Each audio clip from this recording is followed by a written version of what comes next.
Hi guys, welcome to my channel again. Let's talk today about card number 5, the Hierophant.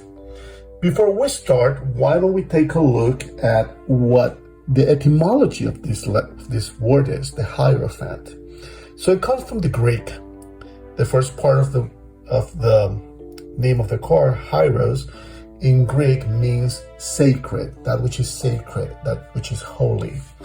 The second part comes from the word Greek phanium, which means to reveal, to offer, to uncover.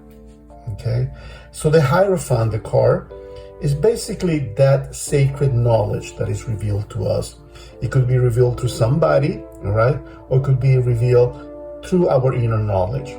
Now, the interesting thing of this card, if you notice, is the first card of the Arcana that has people around him or her, because we don't know.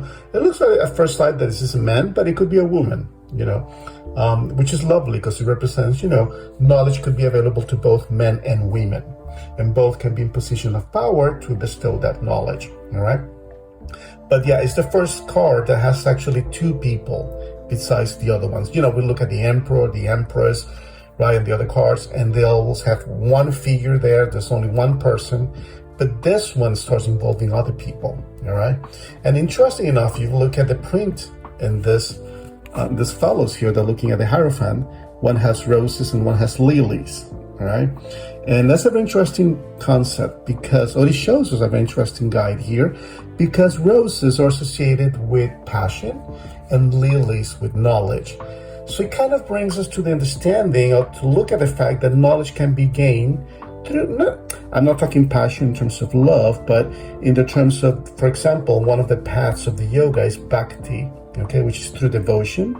Another path, path to go, path to God, when you're talking about yoga, is to jnana yoga, which is through knowledge. So see how they're both listening to this entity that delivers knowledge, both in love and in understanding, or through intellect and through the heart. Okay, and also another concept, another part is interesting. It has two columns, right?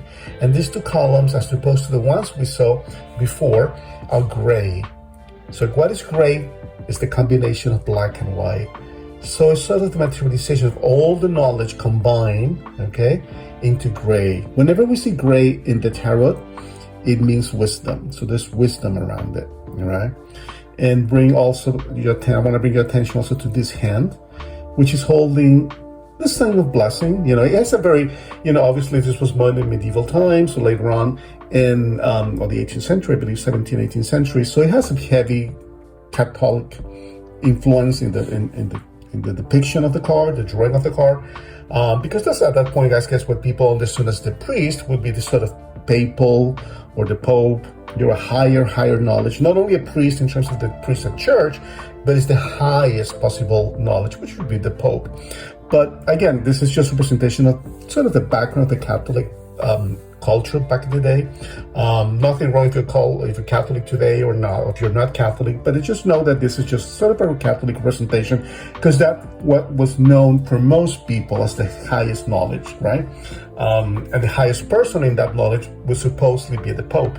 All right, but again, if you look at this hand is bestowing blessings. It's this gesture, which if you see the piece, when they do this, when they sanctify people, they give blessings. But it's also very interesting. It's a yogic mudra, it's called a prana mudra, which is bestower of life. Okay, it's life, it's resourcefulness, it's all those good things. So when the Hierophant comes into a card reading, what it means is higher knowledge. Whether the person needs to listen to higher knowledge, whether the person needs to look for higher knowledge, is one of the meanings, okay? Or is associated with somebody of higher knowledge. And this is, again, a very auspicious card. This is a very good card to have in the deck if it comes out. It motivates the person. It should motivate the person to look for more answers, to question, and to look for higher knowledge. It means also what you have right now in your life is not good enough. You have to look for something deeper, something higher, okay? And this is what the Hierophant means. All right, guys, hope this helps. Let me know if you have any questions down below. I'll be happy to answer any you have. And also, please, if you can subscribe and like this channel, that will help me a lot. Thank you so much, and I'll see you in the next video.